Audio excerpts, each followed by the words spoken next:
Ah, yes, so I've heard. So young, and yet you've already got quite the reputation. Wait, are you Outlanders?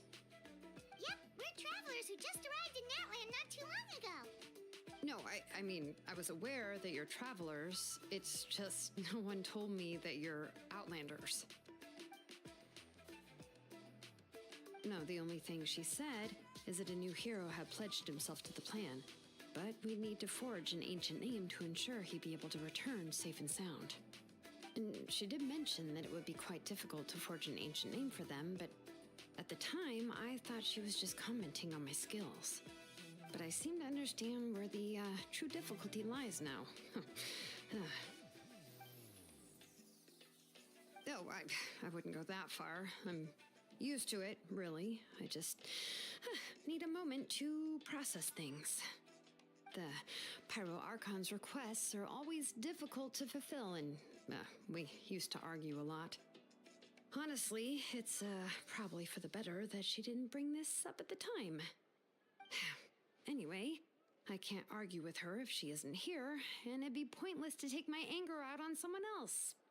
But, just because I understand her rationale doesn't make me any less upset, after all.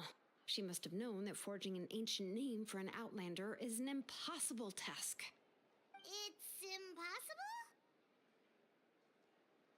As you probably know, an ancient name is a symbol of a hero's spirit and glory, which grows even richer and heavier as generations of successors inherit it.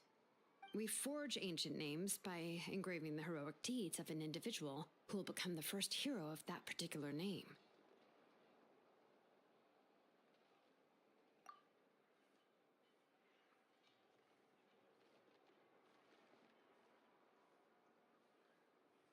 But they were all performed outside of Natland, correct?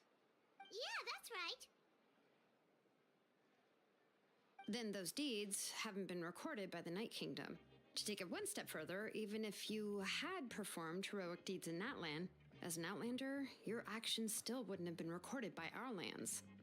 Only memories and experiences that have been acknowledged by the Wyab can be used as a basis for an ancient name.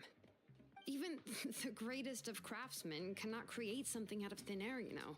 That's just how it is. Seems the Wyab don't want just anyone to get a name, huh? Mawika, of all people, should know better than anyone. Yet she's still entrusted the task of forging the ancient name to me. Oh, Paimon gets it.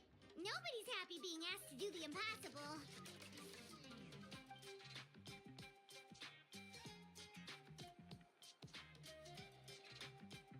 Ugh, don't remind me. Let's just focus on how we can pull this off. How to achieve the impossible. You mean you're already willing to accept the task? Well, what else can I do? What's happened is already done, and it's not like I can outright defy the order of my Archon. If she gave me this order, then she believes the ancient name is an indispensable part of her plan, and that I'll be able to find a way to make it happen. In other words, the order is an affirmation of my abilities. Whoa, not only has she accepted the task, but now she's looking for silver linings?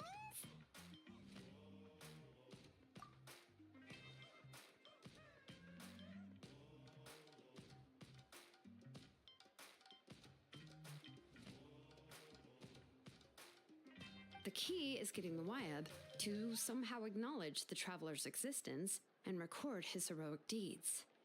We heard the voice of a Wyab when we were in the Night Kingdom before. We even had a whole conversation with her. If we can talk to her again, maybe we can figure something out together. Well, every tribe has their own Wyab. How do we know if the one you met is indeed the best one for us to talk to? Plus, considering the unprecedented nature of this situation, I have a feeling that the acknowledgement of one Wyab alone would probably not be enough. I don't know. That requires a level of knowledge that I do not possess. We need to find a consultant who's an expert on all things Night Kingdom and Wyab. The first person who comes to mind is Xilonen at the Masters of the Nightwind, the one we call Granny Eats to Eat. Oh, we've heard that name before. We used her spirit speaker stone to find Kachina's ancient name. A person who can make something like that must be pretty impressive. I'm unsure she'd be able to help. Still, she's older now and quite eccentric. It's hard to even book a meeting with her, given that she's constantly holed up in her room and doesn't like to be disturbed. I've heard that to get her help, you have to be extremely patient with her and know how to keep her spirit up. I hate to break it to you, but...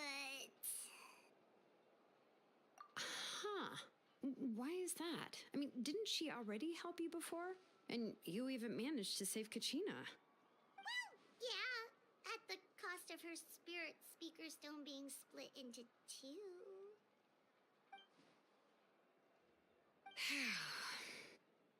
Great going, Moeka. We're already off to a rocky start here. In that case, I guess your only option is to try to emphasize that this is an important order from the Pyro Archon. Hopefully, Xilonen would still want to show respect to the Archon. I'll also write you a letter on your behalf. If you can find someone to deliver it and mention some good things about you, then that should help too.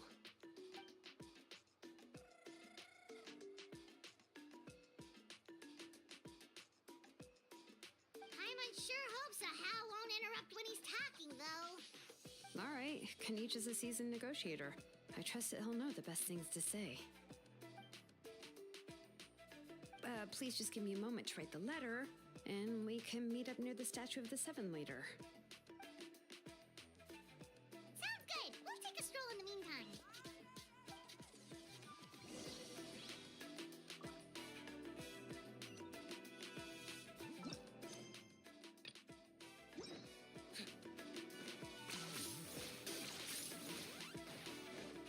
All right.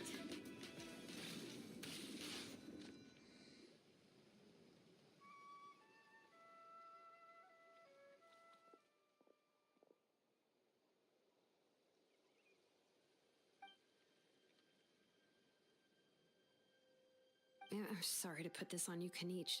It's just that you're probably the only person who knows how to deal with her.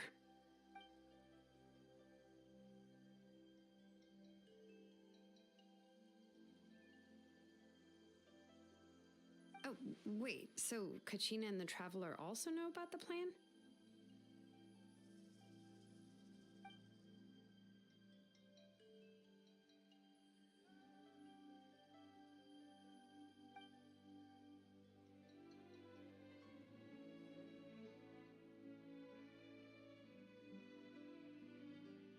Right. She mentioned there are 6 heroes and that Xilonen is one of 4 that have already been acknowledged.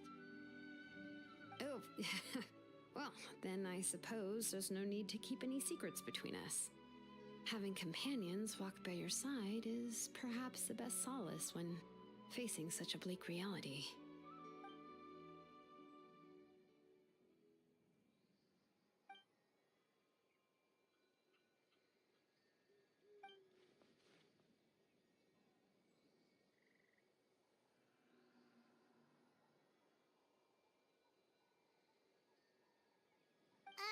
See, Lolly knows him too?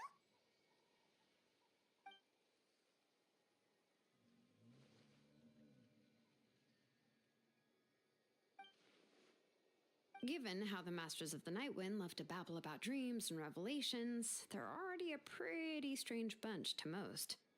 I've never met Auroran, but if they consider him the odd one, he's got to be pretty far out there. Huh. Makes sense. But Paimon wonders how Lolly could be the first one to notice Auroran's disappearance if she spends the whole day in her room.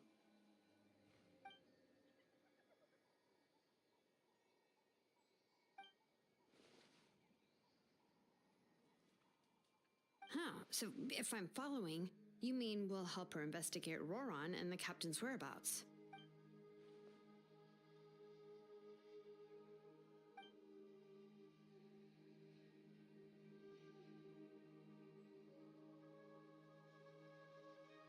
Yeah. Plus, we kind of owe her one anyway to make up for breaking the spirit speakers down. Ah, this is a pretty well thought out plan, as expected of Mollypo Kinch. Then, yeah, I'll leave my letter to you. Let's hope Xilonen can meet at the stadium in 2 days.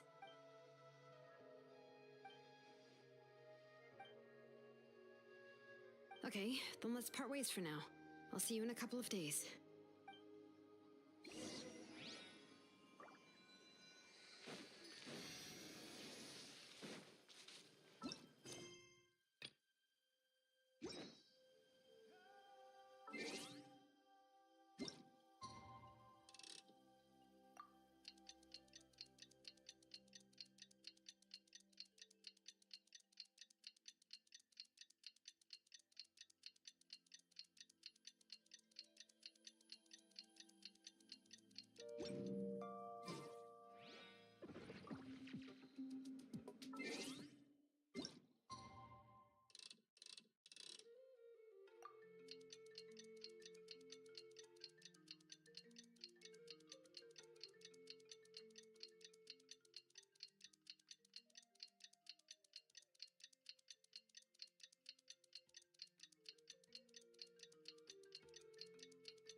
Oh, it's time to meet up with Xilonen.